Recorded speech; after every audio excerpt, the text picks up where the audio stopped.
what even is the Pink Panther franchise anymore?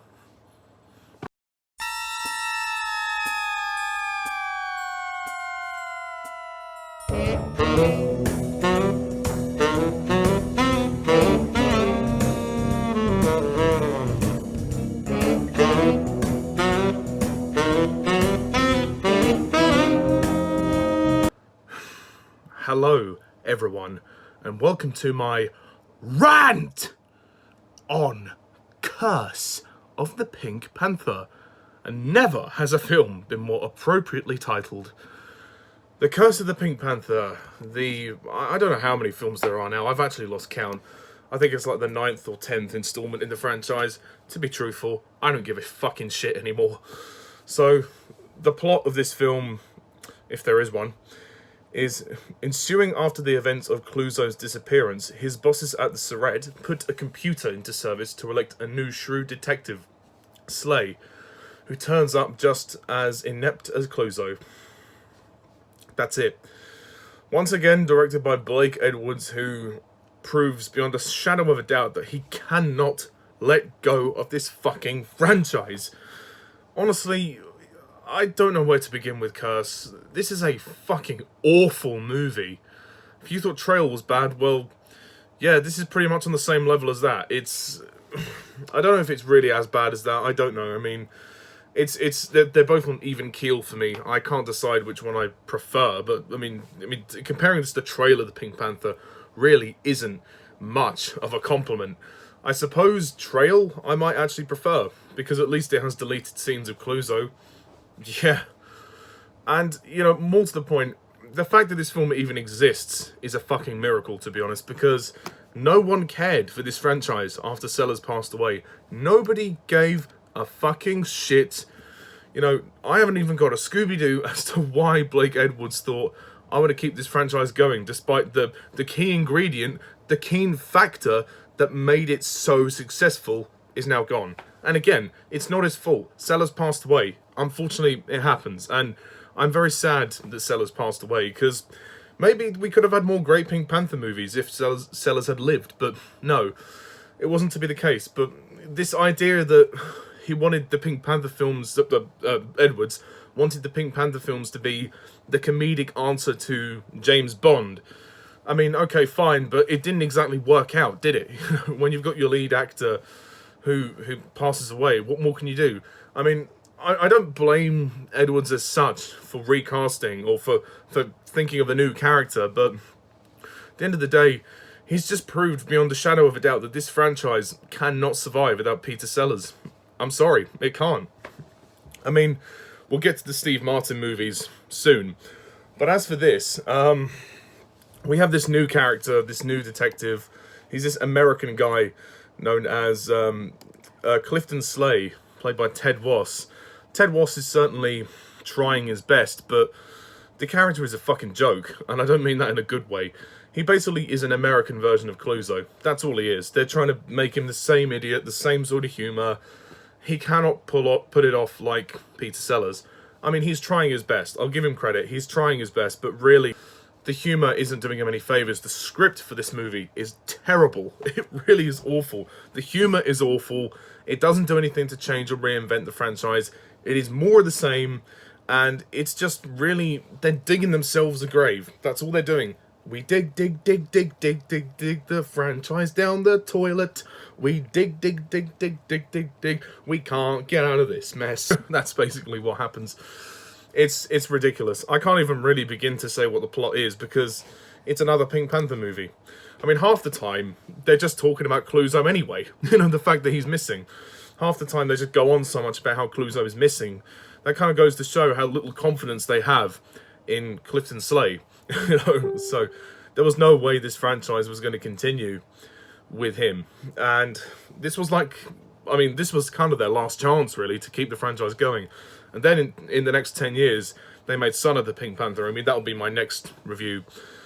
The film is basically a mess. It kind of relies on its supporting cast to carry it. I mean, you've got Herbert Loam, who plays Dreyfus. He is probably the best performance in the movie, and even then, his performance is rubbish. I mean, you know, he's trying his best. He really is trying, but the humour is so tired. There's this constant repetitive joke of him falling out the window, which is kind of funny the first time you see it, but after a while it's just repetitive, it's monotonous. It drives me mad. It fucking drives me nuts. It totally drives me nuts. And we've got other people like David Niven who returns, and unfortunately this is David Niven's last performance ever. That's just fucking sad.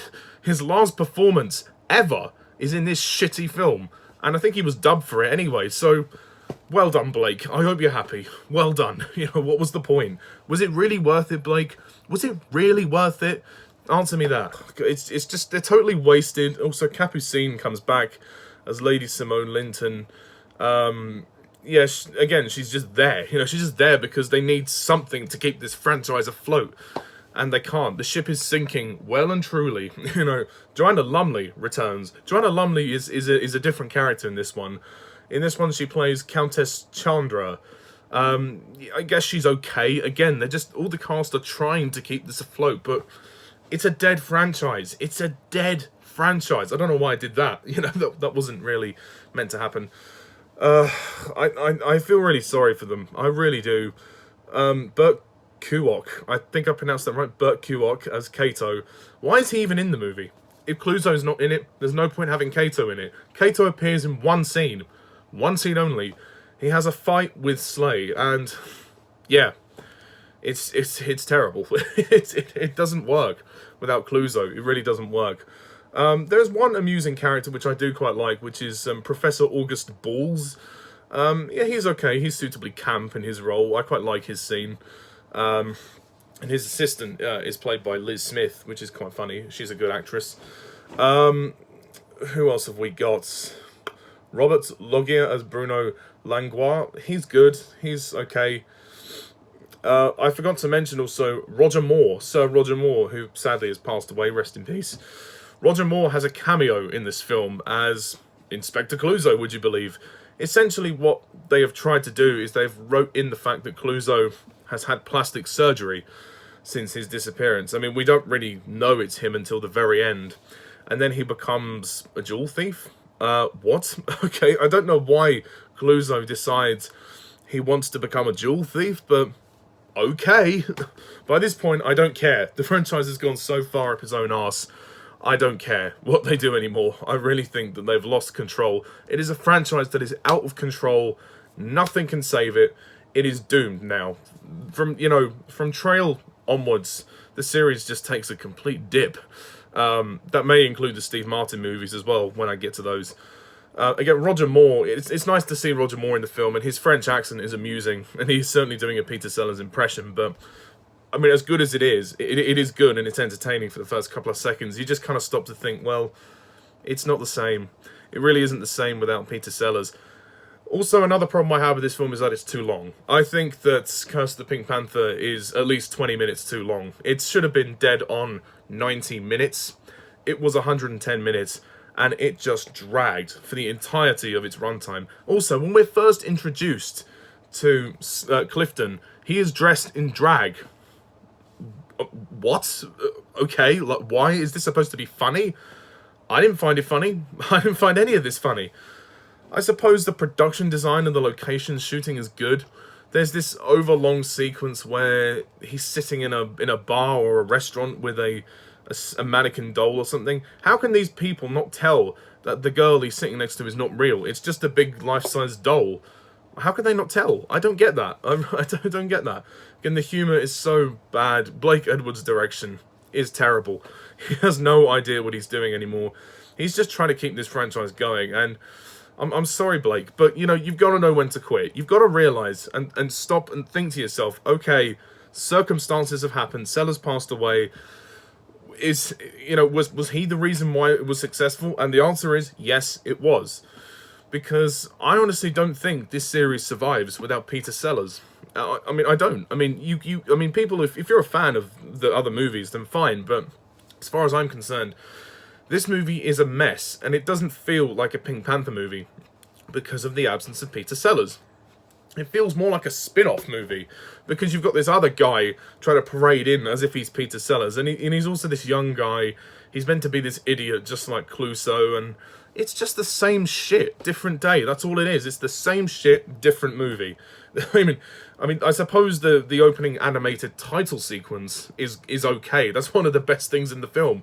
It's probably the best scene in the film, and that's just sad. It's sad to say that the title sequence is the best scene in the movie. You know, well done. Well done. Actually, no, to be fair, I actually think Roger Moore's cameo is probably the best scene in the film, but that's towards the end. So, yeah, Curse of the Pink Panther is a fucking disgrace. It's a terrible movie. It's pretty much on the same level as Trail, if not a bit worse, actually, I would say. The only things I like about it are the title sequence, Roger Moore's cameo. That's kind of it, really. I don't even think the music is that good. I mean, they have this weird rendition of the Pink Panther theme, which is all synthesized. It's very 80s, and yeah, I mean, that didn't really bother me too much, but it's everything else. It's just so tired. I just want this franchise to end now. I'm getting sick of these movies. I really am. Certainly the terrible ones. But yeah, it doesn't stop there, folks. We still have 3 more to go. 3 more, which is weird. So yeah, I'm going to finish up by scoring Curse of the Pink Panther 1 out of 10.